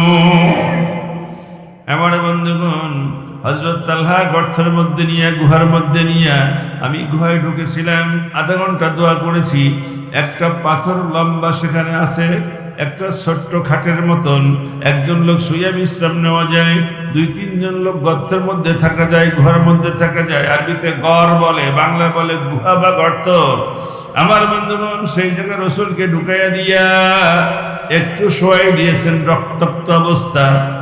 আরে হযরতে তালহা দেখলেন বৃষ্টির মতো তীর মারতেছে কাফেররা। হযরতে তালহা তিনি বুকটা পেতে দিয়েছে, আমি চলে যাব দুনিয়া থেকে, আমার নবীর গায়ে যেন একটা তীর না লাগে। হযরত তালহার গলা থেকে নাভি পর্যন্ত 1 না 2 না 80টা তীর বিদ্ধ হয়েছিল। তিনি পড়ে গেছেন মাটিতে। আরেকজন সাহাবী লম্বা চওড়া ডানা পেতে দিয়েছেন। অল্প সময়ের মধ্যে ডানাটা ক্ষত বিক্ষত হয়ে গেছে, গোস্ত ছিন্ন বিচ্ছিন্ন হয়ে গিয়েছে। রসুল ডাক দিয়ে বললেন, কাফেররা বলল, চল মুহাম্মদকে হত্যা করে আসি। রসুলের কানে আওয়াজ আসার সঙ্গে সঙ্গে বলেন, আলী তুমি কোথায়? আলী বললেন, লাব্বাইক ইয়া নবিয়াল্লাহ, হুজুর আমি এখানেই আছি। রসুল বলেন, আলী ওরা যে দড়ি দিয়ে আসতেছে, ওদের মোকাবেলা করো। হযরত আলী বলেন, আল্লাহ রসুল আমাকে বলার সঙ্গে সঙ্গে আমি একাই ঝাঁপ দিয়ে পড়লাম। আমাকে দেখে 200-300 কাফের দৌড়েই পালাইছে। আমার বন্ধুগণ, আবার কাফেররা আসলো আর একদিক দিয়া। রসুল বলেন, আলী তুমি কি আসো? নাম ইয়া রাসূলুল্লাহ, লাব্বাইক, হুজুর আমি আসি, আমি হাজির। আলী এবার তুমি মোকাবেলা করো। এবার আলী মোকাবেলা করার জন্য একা লাফ দিয়ে পড়লেন। 200-300 কাফের তাকে দেখে ময়দান ছেড়ে চলে গিয়েছে। রসুলের মুখে রক্ত দীর্ঘ সময় থাকলে চুলকায়, কথা ঠিক কিনা বলেন? আল্লাহ নবীর মুখমণ্ডল চুলকাচ্ছিল। একজন সাহাবী রক্ত মোছার জন্য নেকড়া নিয়েছে, কিন্তু ক্ষত বিক্ষত এমন নেকড়া দিয়ে মুসলিম শুনলে ব্যথা পাবেন নবীকে ব্যথা দেওয়া যাবে না। জিহ্বা দিয়ে তিনি রক্ত পরিষ্কার করার সিদ্ধান্ত নিলেন। জিহ্বা দিয়ে চেটে চেটে রক্ত পরিষ্কার করলেন। জয়ীব একটা দুর্বল একটা ঘটনা আসছে, ওই রক্তগুলো তিনি কি করবেন? আমার বন্ধুগণ, মাটিতে ফেলে দিলে পবিত্র রক্ত বেয়াদবি হবে। সাহাবী ওই রক্তটুকুন সব গিলে ফেলেছেন, খেয়ে ফেলেছেন। আল্লাহ নবীর হুশ তখন পুরোপুরি আসছে। রাসূলুল্লাহ বললেন, আমার মুখের রক্ত কোথায়? ইয়া রাসূলুল্লাহ, পরিষ্কার করেছি। কে দিয়ে পরিষ্কার করেছ? জিহ্বা দিয়ে পরিষ্কার করেছি। রক্ত কোথায়? হুজুর বেয়াদবি মাফ করবেন, গিলে ফেলেছি। আল্লাহ নবী মাথায় হাত দিয়ে বললেন, আমার রক্ত যার শরীরে ঢুকেছে আল্লাহ পাক তার জন্য জাহান্নামের আগুন হারাম করে দিয়েছে। মদিনার মধ্যে এক মহিলা অনেক নাম করা, সে দৌড়ে গেছে, রসুল্লাহ বেঁচে নেই। কাফেররা রসুল হত্যা করে ফেলেছে। এই জন্য রসুলের মহব্বতে উহুদের দিকে দৌড় বেড়েছে। উহুদের ময়দানে যে দেখে একজন সাহাবী দাঁড়ানো, মৃত্যুর লাশ গুলা গুনতেছে। আমার বন্ধুগণ, ওই মহিলা যখন মাঠের মধ্যে গেলেন, সাহাবী ডাক দিয়ে বলেন, ওগো মহিলা কোথায় এসেছেন? আসছি উহুদে। উহুদে এসে কি হবে? আপনার কলিজার টুকরা দুটা সন্তান আজকে যুদ্ধের ময়দানে শাহাদাত বরণ করেছে। অগাসাবি শুনতে চাই না কে মারা গেল, বরং তাড়াতাড়ি করে শোনাও আল্লাহ নবী কোন অবস্থায় রয়েছে। সাহাবী আবার বলে, ওগো মহিলা, আপনার স্বামী যুদ্ধের ময়দানে শাহাদাত বরণ করেছেন। ওগো সাহাবী, শুনতে চাই না কে মারা গেল, বরং তাড়াতাড়ি করে শোনাও আল্লাহ নবী কোন অবস্থায় আছেন। আবার সাহাবী বলতেছেন, আপনার বাবা এই যুদ্ধের ময়দানে শাহাদাত বরণ করেছেন। ওগো সাহাবী, শুনতে চাই না কে মারা গেল, তাড়াতাড়ি করে শোনাও আমার নবীজি কোন অবস্থায় আছেন। সাহাবী বললেন, ওই যে গুহার কাছে লোকজন জড়ো হওয়া, আল্লাহর নবী জীবিত আছেন, ওখানে আছেন। মহিলা দৌড়ে যাইয়া নিচে দাঁড়াইয়া, ইয়া নবী আল্লাহ, ইয়া রাসূলুল্লাহ, ইয়া হাবিব আল্লাহ, কানতে কানতে বেহুশের মতো রসুলের কানে কান্নার আওয়াজ গেল। গুহাটা বেশি উঁচায় না, অল্প একটু উঁচায়। আমার বন্ধুগণ, রসুল্লাহ বলেন, কিসের কান্না? ওই সাহাবিয়াকে অনেকেই চিনতেন, নাম ধরে বলেন, হুজুর অমুক। রসুল বললেন, তাকে আসতে বলো। রসুলের ডাক শুনে আরবের মেয়েরা খারাপ হারে উঠতে অভ্যস্ত। তিনি রসুলের কাছে যাইয়া চোখের পানি সে দিয়ে বললেন, ইয়া রাসূলুল্লাহ, কলিজার টুকরা দুইটা সন্তান কোরআনের জন্য যে জীবন দিয়েছে, নিহত হয়েছে। ইয়া রাসূলুল্লাহ, নিজের স্বামী শাহাদাত বরণ করেছে। হে আল্লাহ নবী, বাবা শাহাদাত বরণ করেছে। রাসূল, আমি বাবা চাই না, সন্তান চাই না, নিজের স্বামী চাই না, আপনার নবী বেঁচে আছেন, এটা হলো আমার জীবনের সবচেয়ে বড় সান্ত্বনা। একজন মহিলা যদি নিজের ছেলেকে, স্বামীকে, বাবার কোরবানি সহ্য করতে পারে ইসলামের জন্য, আপনি কেন আপনার ছেলেকে ছাত্র শিবিরে দেবেন না? আপনার স্বামীকে কেন ইসলামী আন্দোলনে দিবেন না? তাহলে কিয়ামতের কঠিন ময়দানে এই সমস্ত নমুনা যখন আল্লাহ পেশ করবেন, আপনার আল্লাহর কাছে জবাব দেওয়ার মতো কিছু থাকবে না, ঠিক কিনা বলুন? ইসলাম অত সহজ এখানে আসে নাই। ইসলাম আসতে অনেক লোকের জীবন চলে গেছে, অনেক সাহাবীর জীবন চলে গেছে, যুদ্ধের ময়দানে হাসতে হাসতে জীবন দিয়েছেন। এমন বহু বহু ঘটনা আছে। এতো একটা ঘটনা বললাম, উহুদের ছোট্ট একটু একটা ঘটনা বললাম। এরকম ঘটনা উহুদের ময়দানে আরো অনেক রয়েছে। আমার বন্ধুগণ, 700 সাহাবীর মধ্যে 72 জন শাহাদাত বরণ করেছেন। বাকি যে কয়জন ছিলেন সবাই কম বেশি আঘাতপ্রাপ্ত ছিলেন। কারো হাতের মধ্যে তরবারি আঘাত লেগেছে, কারো গলার কাছে লেগেছে, কারো বুকের উপরে লেগেছে, কারো তীর হাঁটু থেকে শুরু করে গলা পর্যন্ত ডজন ডজন তীর বিদ্ধ হয়েছে, রক্তে রঞ্জিত হয়েছে। কিয়ামতের কঠিন ময়দানে আল্লাহ যদি ডাক দিয়ে বলেন, তখনও সুদ ছিল, এখনো সুদ আছে, তখনও ঘুষ ছিল, এখনো ঘুষ আছে, তখনও নারী ধর্ষণ ছিল, এখনো ধর্ষণ আছে, তখনও জেনা ছিল, এখনো জেনা আছে, তখনও মাদক দ্রব্য ছিল, এখনো মাদক দ্রব্য, মদ, গাঁজা, আফিম, ভাং, cigarette, heroin, morphine, cocaine, marijuana, Phensedyl, পেদিলিনিয়া বা আরো আছে। তখনও মানুষ মানুষকে হত্যা করত, এখনো মানুষ মানুষকে হত্যা করে। তখনও মানুষ গুম হতো, এখনো মানুষ গুম হয়। তখনও মানুষ মূর্তি পূজা করত, এখনো মানুষ মূর্তি পূজা করে। তাদের মোকাবেলায় তাকায় দেখো, আমার শহীদ, আমার বান্দারা মাথা থেকে পা পর্যন্ত কতগুলো আঘাত খেয়েছে, রক্তাক্ত হয়ে গেছে। তোমাদের শরীর দিয়ে তেল তালা ঘটনাটা কি? খালি মুরগির ঝোল খাইয়া, দাওয়াত খাইয়া, মিলাদ পড়িয়া ইসলাম কায়েম করবা নাকি? আসুন, ইসলামী আন্দোলন আপনাদেরকে হাত খুলে ডাকতেছে। জীবন দিচ্ছে তারা। ফাঁসির মঞ্চে ঝুললেন নিজামী, ইঞ্জেকশন পুশ করে আল্লামা সাঈদী, বিশ্বের অন্যতম তাফসীরকারক, তাকে হত্যা করা হয়েছে।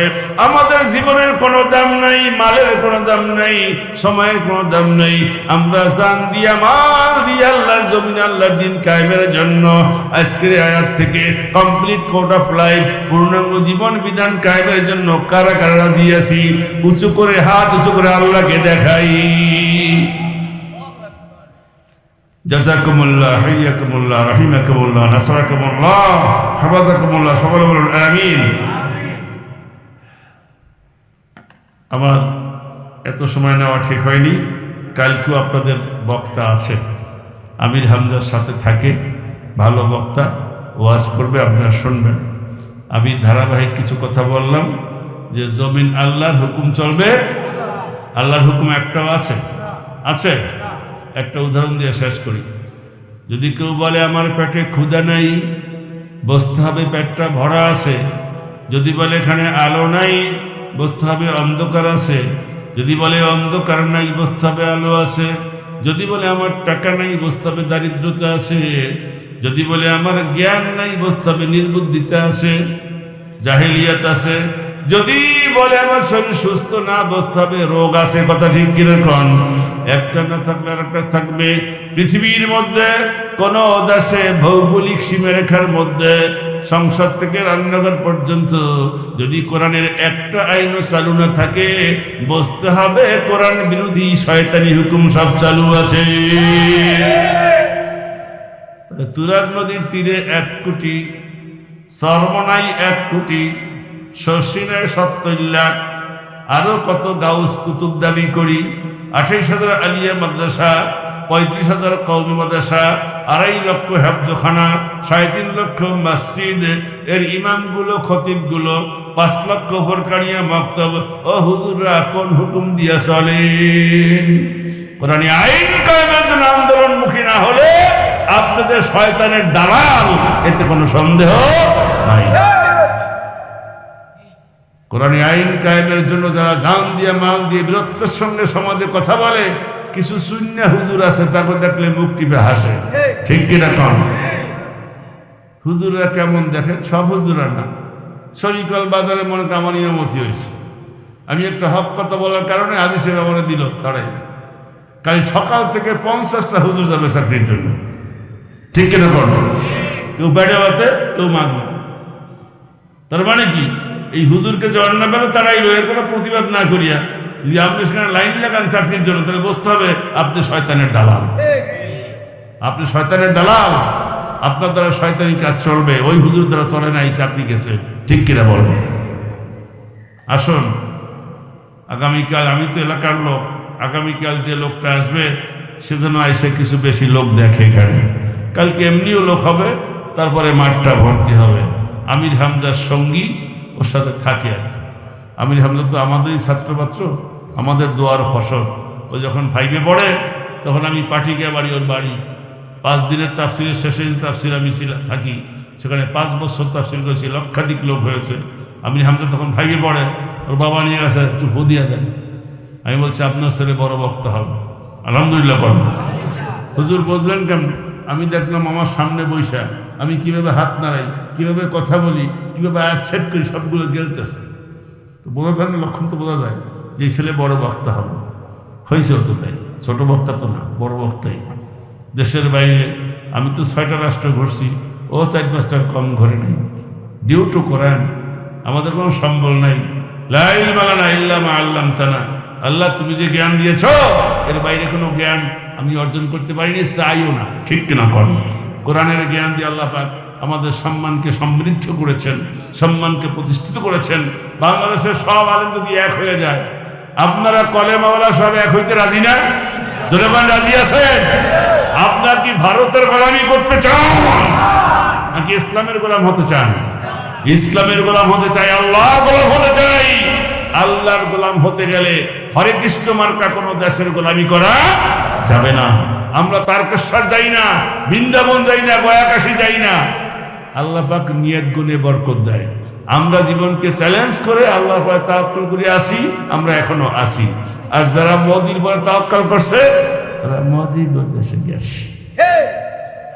ঠিক কর না কেন? মিথ্যা কইছি? যারা মোতাওয়াজ্জিহাতিল মোদি, তাকে তারা আল্লাহ নিয়ে দিয়েছে, যা গোষ্ঠী শুদ্ধ যা।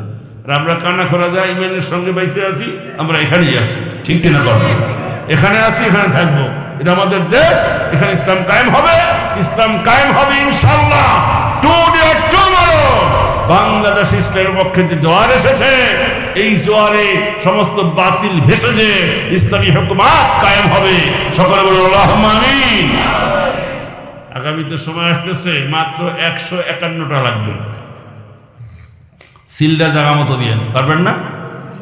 64 জেলায় 64 জন ডিসি, 64 জন এসপি, 590টা থানায় 590 জন ওসি, 590 জন ওসি তদন্ত, সহকারী এবং সচিব উপসচিব মিলে 700, সব মিলে আর্মি জেনারেল, আমি হিসাব করছি সব মিলাইয়া, এডুকেশন ডিপার্টমেন্টের চেয়ারম্যান, এগ্রিকালচার ডিপার্টমেন্টের চেয়ারম্যান, এই সব মিলাইয়া 2500 লোক লাগে না। এর কম হইলে দেশটা ইসলামী হুকুমত কায়েম হয়। সেই লোকগুলো বাছাই করিয়া যে সরকার সেখানে দেবে, সেই জন্য মাত্র 151 জন এমপি দরকার। কথা বুঝাইতে পারছি? এত চিল্লা চিল্লির মূলে কি বোঝেন?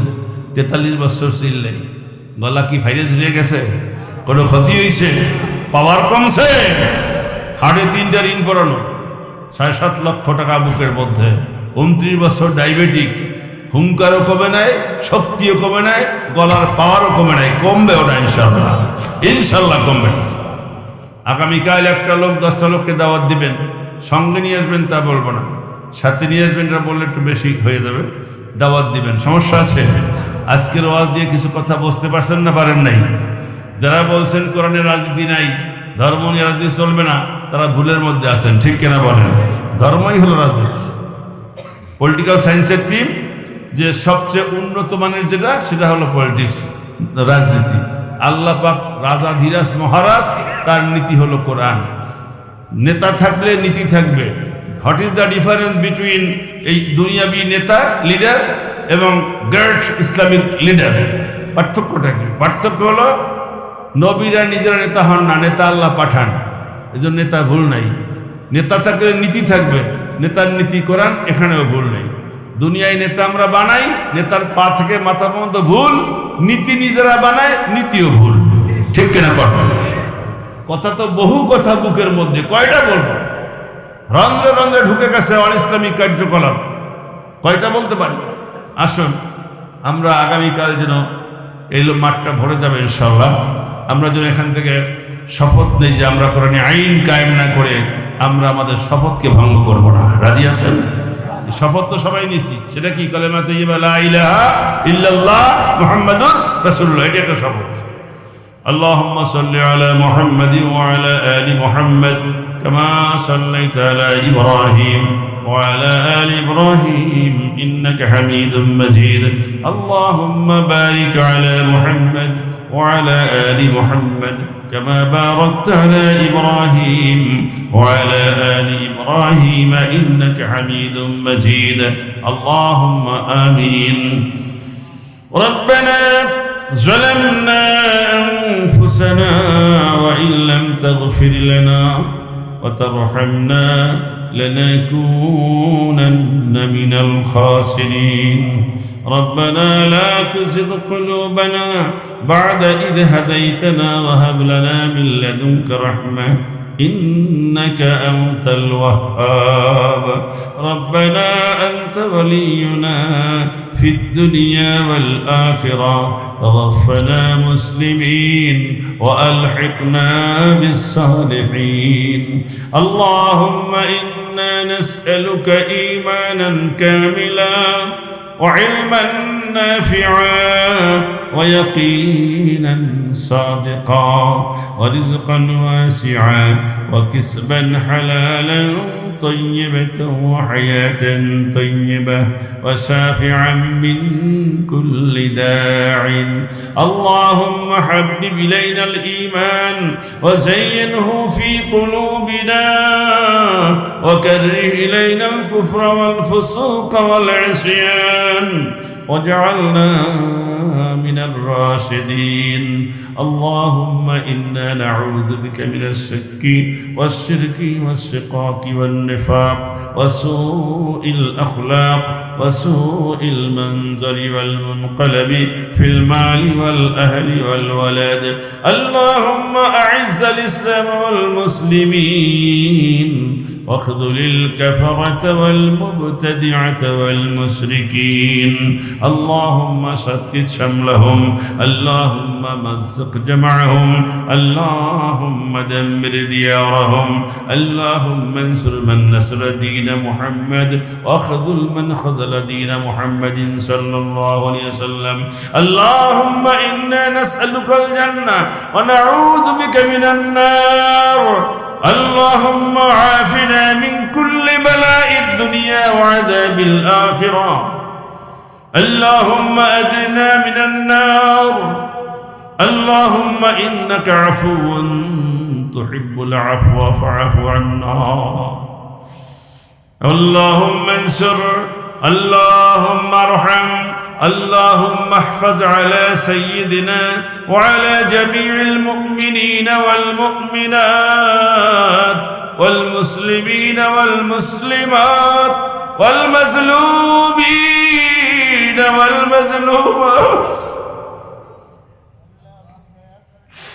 يا الله মেহেরবান খোদা আমাদের এই মাহফিলকে আপনি কবুল করেন আল্লাহ আল্লাহ আমরা যারা হাত পেতেছি আপনার দরবারে আমাদের तमाम জিন্দেগীর গুনাহ সগীরা গুনাহ কবিরা জাহেরি বাতিনি শরীকি বিদআত জানা ওয়া যারা ছোট বড় সমস্ত গুনাহ আপনার গফফার নামের উসিলায় maaf করে দেন আল্লাহ বাকি জিন্দেগি কোরআন সুন্নাহ ভিত্তিক জীবন যাপন এবং জীবন গঠন করার তৌফিক দান করেন আল্লাহ আল্লাহ 17টা বছর যেই দোয়াটা করতে পারি না প্রকাশ্যে আল্লামা সাইদিকে আল্লাহ আপনি শহীদ রূপে কবুল করেন আল্লাহ সাইদিকে শহীদ রূপে কবুল করেন আল্লাহ নিজামীকে শহীদ রূপে কবুল করেন আল্লাহ মুজাহিদকে শহীদ রূপে কবুল করেন আল্লাহ বাতিলের ফাঁসি মঞ্চে যারা অন্যায়ভাবে মিথ্যা মামলা দিয়ে ফাঁসিতে ঝুলে জীবন দান করেছেন কোরআনের জন্য আল্লাহ তাদের সবাইকে আপনি শাহাদাতের মর্যাদা দান করেন যত মিথ্যা কেস আছে আল্লাহ সমস্ত কেসগুলো আপনি ডিসমিস করে দেন রব্বুল আলামিন বাতিলকে বাংলাদেশ থেকে আপনি উৎখাত করে দেন আল্লাহ আল্লাহ বাতিলের বংশ নির্মূল করে দেন আল্লাহ বাতিলের মূল শিকড় আপনি উপড়ে ফেলে দেন আল্লাহ এদেশের সমস্ত কলেমাওয়ালা মুসলমানদেরকে এদেশের স্বাধীনতা সার্বভৌমত্ব রক্ষা করার জন্য সকলকে এক হওয়ার তৌফিক দান করেন আল্লাহ স্বাধীনের সময় 30 লক্ষ লোক পাকিস্তানি জুলুম থেকে বাঁচার জন্য আত্মহুতি দিয়েছেন রব্বুল আলামিন 2 লক্ষ মা-বোন ইজ্জত নষ্ট হয়েছে আবার নতুন করে স্বাধীন করতে যে জালেমের হাত থেকে বাংলাদেশকে বাঁচাবার জন্য 30,000 ভাই বোন মৃত্যুবরণ করেছেন আল্লাহ 2000 জীবন দিয়েছেন ছাত্র জনতা আল্লাহ এই রক্তকে কবুল করে এদেশের মসনদে কোরআনের পতাকা আপনি উড়াইয়া দেন আল্লাহ কোরআনের পতাকা উড়াবার জন্য যারা জান দিয়ে মাল দিয়ে সময় দিয়ে আন্দোলন করছেন সংগ্রাম করছেন এদের পথের কাঁটাকে আপনি সরাই দেন আল্লাহ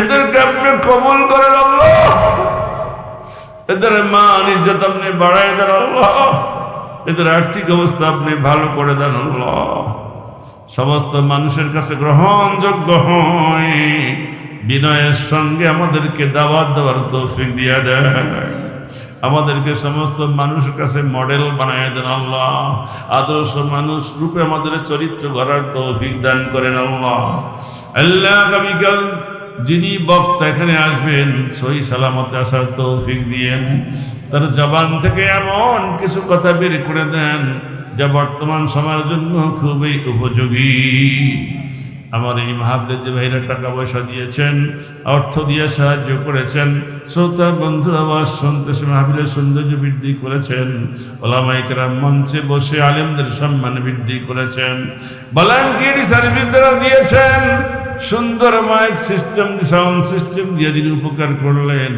আয় আল্লাহ কিয়ামতের কঠিন দিনে মুসিবতের কালে আমাদের সকলের জন্য মাহফিলখানাকে নাজাতের জরিয়া বানিয়ে দিও সুবহান রাব্বিকা রাব্বিল ইজ্জাতি আম্মা ইয়াসিফুন وسلام على المرسلين والحمد لله رب العالمين واجعل آخر كلامنا عند الموت لا إله إلا الله محمد رسول الله. السلام عليكم ورحمة الله وبركاته.